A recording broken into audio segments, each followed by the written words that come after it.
বিষয় হল ইসলামী ঐক্য। ইসলামী ঐক্যের একটা কথা শুনে আসছে যে সব ইসলামী দল এক হয়ে গেলে এবার ক্ষমতা আমাদের। এটা খুবই সুন্দর মুখরোচক একটা স্লোগান, এটার বিরোধিতা করার কোন সুযোগ নেই। তার পাশাপাশি আরেকটা বিষয় আসছে যে প্রচলিত যে নির্বাচন ব্যবস্থা, ব্যক্তিকে মানুষ ভোট দিবে, দলের পক্ষ থেকে ব্যক্তি দাঁড়াবে, ব্যক্তি তার প্রতীকের উপরে ভোট চাইবে। আর আরেকটা নতুন একটা জিনিস সামনে এসেছে, খুবই সুন্দর, সেটা হল পিআর পদ্ধতি। অর্থাৎ ব্যক্তির জন্য ভোট চাওয়া হবে না, ভোট চাওয়া হবে দলের জন্য। মানুষ দলকে ভোট দিবে আর যত পার্সেন্ট ভোট যে দল পাবে সেই অনুযায়ী সংসদে আসন পাবে। এটা খুবই সুন্দর কথা।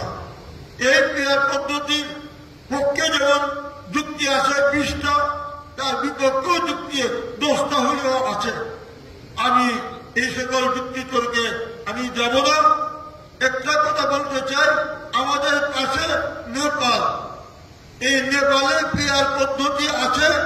10 বছরে 8 বার সরকার পরিবর্তন হয়েছে। কাজে আমরা যারা পিআর পদ্ধতি চাই, আমাদের সামনে এই বিষয়গুলিও আনতে হবে। 2 নম্বর বিষয় হল,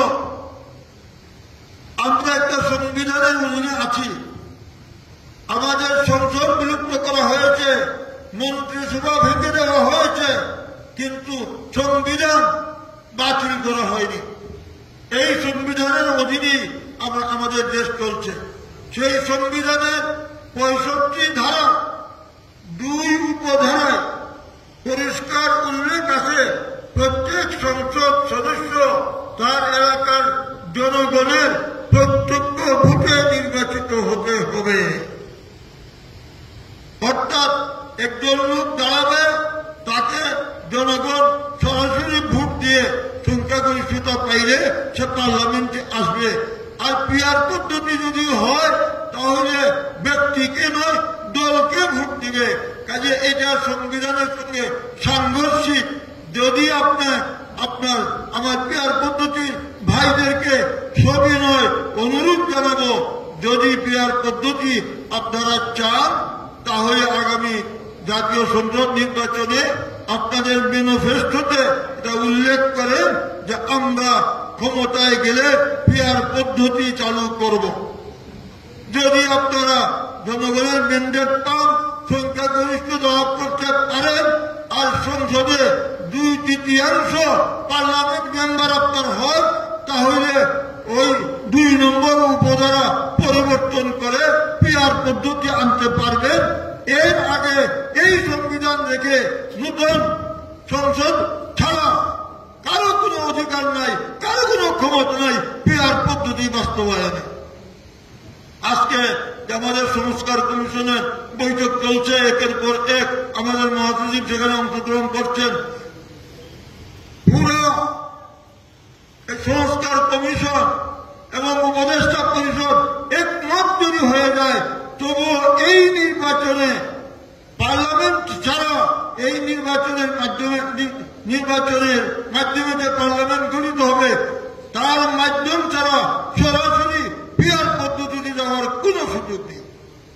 কাজে আমার সেই বন্ধুদেরকে বলবো আপনারা আগামী দিনে প্রস্তুতি নেন পিআর পদ্ধতির, আর এবার প্রস্তুতি নেন যে পদ্ধতি আছে সেই পদ্ধতি নির্বাচনে। আর সাথে একটা কথা, সব ইসলামিক দল যদি এক হয়ে যায়, আগে তো ইসলামিক দল কোনটা এর সংজ্ঞা নির্ণয় করতে হবে। আমি গতকাল কাউকে বললাম এটা তো ইসলামিক দলই না, আর আজকে ওই দলের নেতৃত্বে বা ওই দলকে সাথে নিয়ে আমরা ইসলামী জোট করলাম। তাহলে এটা অনিসলামিক দলের সঙ্গে ইসলামী দল মিলে ইসলামী জোট, এটা কি করা? আমরা 4 দিনের জোট করেছিলাম, তখন আমরা বলেছি ইসলামী এবং জাতীয়তাবাদী শক্তি, 2টার যৌথ শক্তি আমরা তখন বলেছিলাম। আমরা ইসলামী জোট আমরা কখনো বলিনি। কাজেই এখন আপনারা পিআর পদ্ধতি চাইবেন না ইসলামী দলগুলির ঐক্য চাইবেন? ইসলামী দলগুলির ঐক্য যদি হয়, আরপিআর পদ্ধতিও চাইবেন, তাহলে ইসলামিক দল প্রত্যেক দলে আলাদা আলাদা ভোট চাইবে, আরপিআর পদ্ধতি হইলে তার দলের জন্য ভোট চাইবে। কাজেই এটা একটা সঙ্গে আরেকটার কোন মিল নাই, একটা আরেকটার সাংঘর্ষিক। এই দুই শব্দ এটা যদি আপনি অটল থাকেন এই কথার উপরে, এটা জাতির সঙ্গে, মানুষের সঙ্গে, জনগণের সঙ্গে এটা প্রতারণামূলক কথা হবে। এই প্রতারণায় আমরা যেতে চাই না।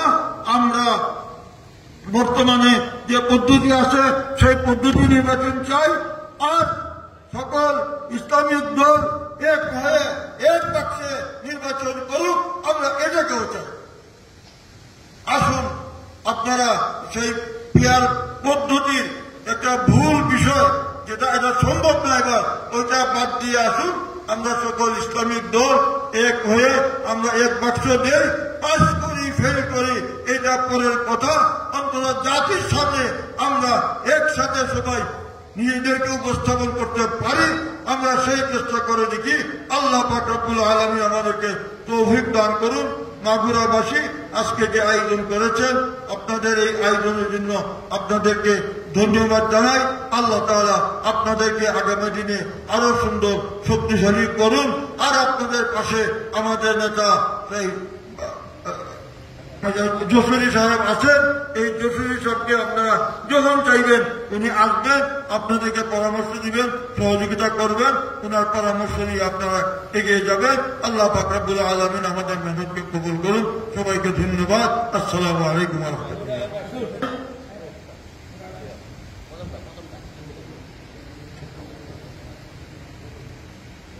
মাগুরা এক আসল, মাগুরা সদর, মাগুরা সদর এবং শ্রীপুর দুইটাই মিলে মাগুরা এক আসন। সেখান থেকে আমাদের দলের সভাপতি, নবনির্বাচিত সভাপতি জনাব মাওলানা কাজী জাবের বিন মুহসিন তাজাল্লা সাহেবকে দলের পক্ষ থেকে এই নির্বাচনী এলাকায় আমরা প্রার্থী হিসেবে ঘোষণা করছি। আপনাদের কি সমর্থন আছে?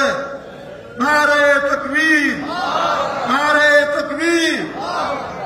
আপনারা এখন থেকেই ওনাকে নিয়ে কেমনে প্রচারণা চালাবেন এটা পরামর্শ করবেন, দরকার হলে আমাদেরকে ডাকবেন, আমরাও আসবো, আপনাদের পরামর্শে সহযোগিতা করবো। আর মুরব্বী একজন তো আপনাদের পাশে আসেনি। আল্লাহ পাক রব্বুল আলামিন কবুল করুন।